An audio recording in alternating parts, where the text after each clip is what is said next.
and welcome to the week 10 video. Sorry I missed last week.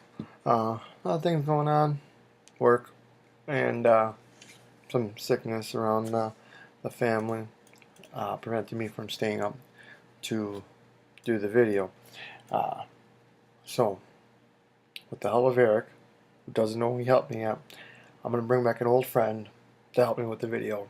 That's right, our official sponsor, Fleischmann's. So, I suppose. Thanks, Eric. Yeah, there we go. Perfect, right? Eric, thanks for the bottle. I'll return it. Don't worry.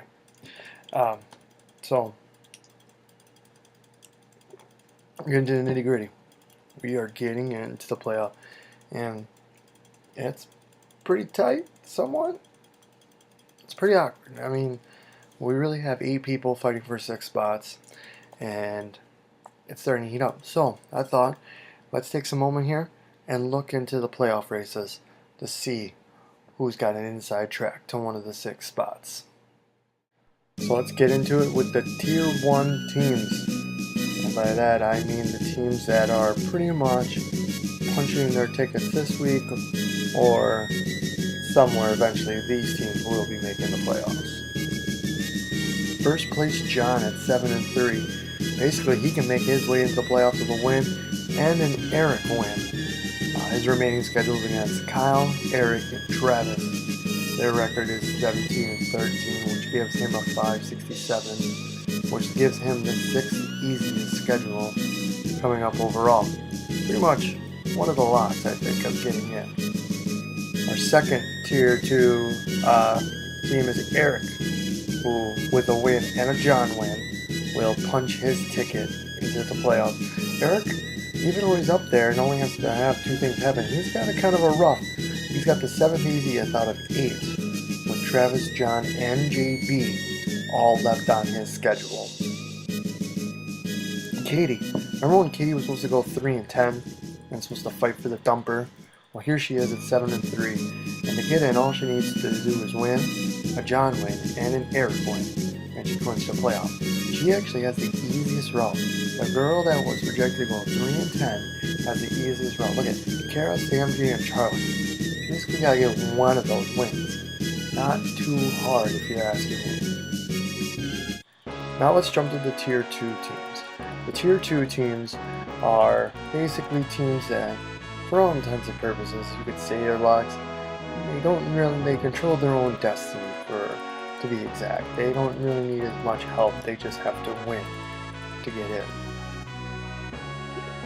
Don't adjust your screen, folks. That is right, JB is considered a Tier 2, and he's fighting for a playoff win and a winning record for the first time since like 2008, since this whole shindig started.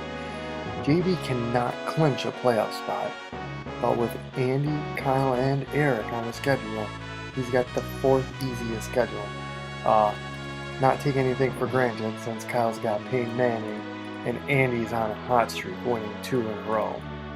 Sam B also cannot clinch a playoff spot at this time. She's actually got the 3rd easiest with Charlie, Andy, and Kyle. Once again, I wouldn't take anything too lightly. Charlie just beat me, and Andy is on a hot streak, and Kyle has Peyton Manning. But this is the person that who did project to win our league. Bob cannot clinch, and Bob's got the 2nd easiest. Look at Sam, Jay, Charlie, Andy. He wins 1, 2 of those, and he's looking pretty good for the playoffs here. So, not too bad. But once again, I'll keep saying it. Damn it, Andy, you've beaten Eric and John the last 2 weeks, and Charlie beat me with Aaron Rodgers 50 versus my team 66. So let's take nothing for granted these final weeks. The Tier 3 teams are teams that need the most help. Not only do they pretty much need to win out, they also need some of the top 6 to lose a lot to let them get in. Our first team is Travis at 5-5. Can you believe it? Travis basically needs help to get into the playoffs. That's a first. He's got Eric, Kara, and John left on his schedule. and he's got the 5th easiest out of 30. Kyle is our 8th and last team in the playoff hunt, to be honest. He cannot clinch. He's got John JB Sam B. Woo, that's a gauntlet. Look at that. A winning record of 1911, 633. That is, it says 8th easiest, but it is the hardest stretch. Kyle has quite an uphill battle to get to there. But let's be honest, Kyle will win 1, maybe 2, because he's always 500. Alright folks, let's start talking about the consolation. That's right, and with the consolation, it's just a nice way of saying the Dumper Bowl. These are the teams that are drowning, sinking ship, going down like the Titanic, or in some cases have already hit rock bottom, like a prom girl being dumped on prom night. Sam J, you need a lot of help. You need like everybody in front of you to lose and you to win to get to the playoffs. But take note of this. 1 loss, and you're officially in the Dumper Bowl. Charlie, who is officially, I can say, waved the white flag and given up. Even though he won, he beat me. And he beat me fair and square. I thought I was a little cocky on that one. But man, but I did say, remember to everybody, if you talked to me, I said I was afraid of this game because of Aaron Rodgers. And sure enough, if Aaron Rodgers didn't burn me, in a good way. Hey, anytime a 55-14 drubbing of the Bears, I'll take a fantasy loss. Charlie, you lose. You'll be in the Dumper Bowl. Andy, just lose already, would you? Come on, you were 1-7. You pulled off miraculous wins against Eric and John. Just lose. No way can I let you beat me. The bleeding stops now. This is the line. I draw here. You go no further. Andy, just lose and get to where you should be. That is the Dumper Bowl.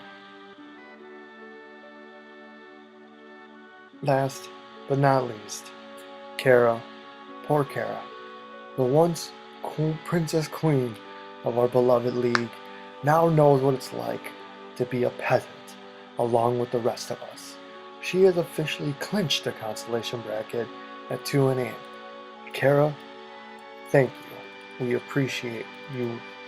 Everybody, I'm handing back your man cards. Take them. You've officially earned them back. Alright folks, it's getting near the end, only 3, maybe 6 more games depending on how we call it the playoffs. Forte, 213-30 versus Lacey, 129-50. Even the touchdown in the game didn't help out. Still, commanding lead. Look at the screen here.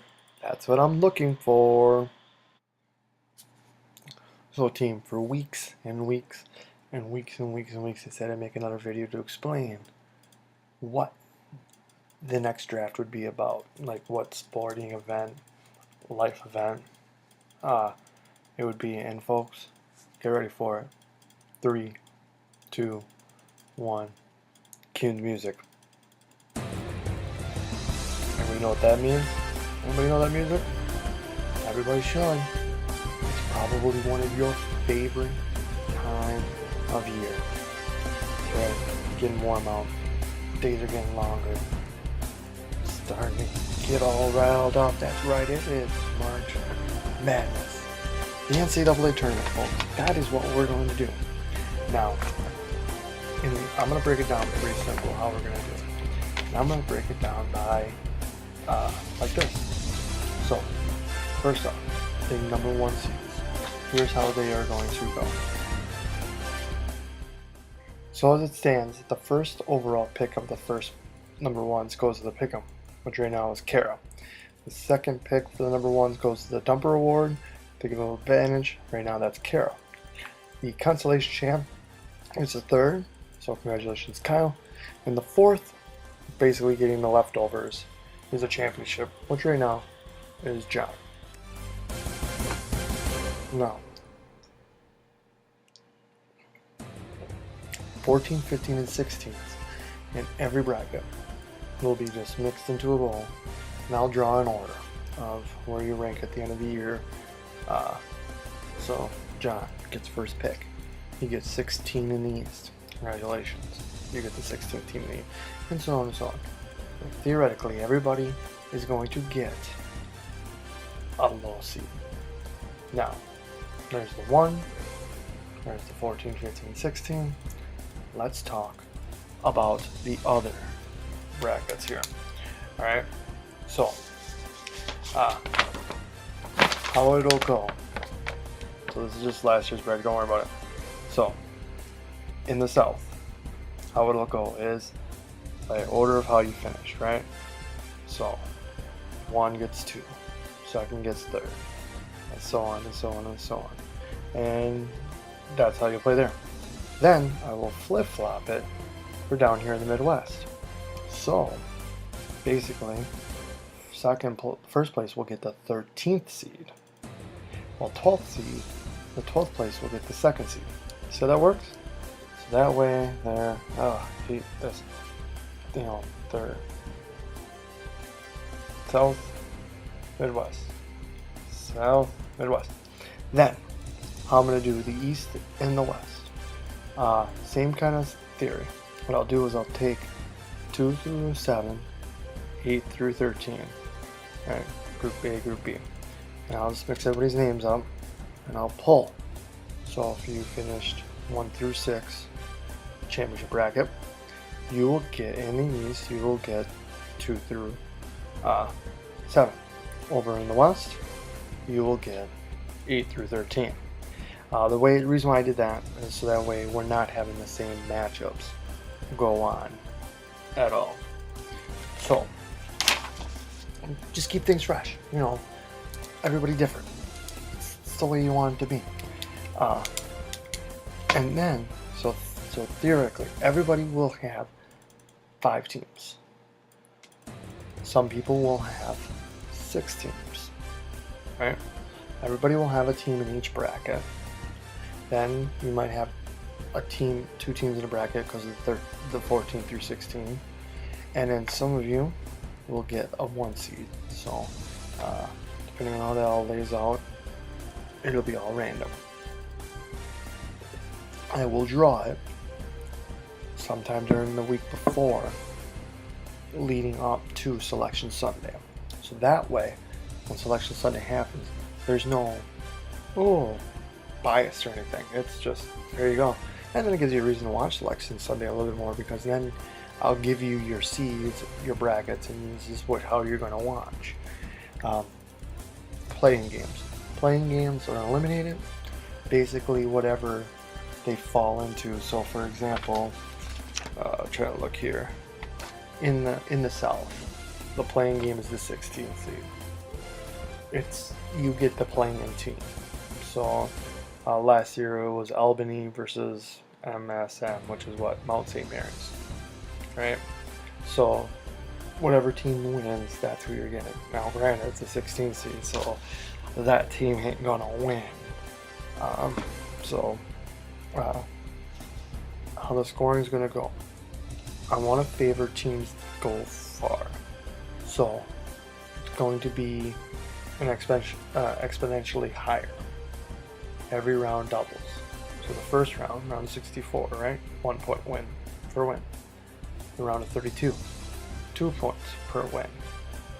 Sweet 16, 4, Elite 8, 8, Final 4, 16, Championship 32. So basically, every round has 32 points, right?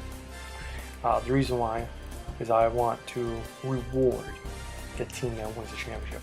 But winning the championship doesn't matter what seed you get. If all the other teams are eliminated, winning the championship should almost guarantee you the #1 overall draft pick in our league.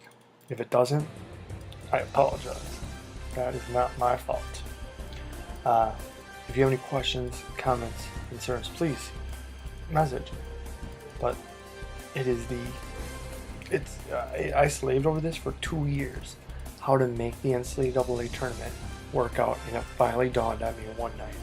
So there it is, the NCAA tournament. As confusing as it's going to be perfect.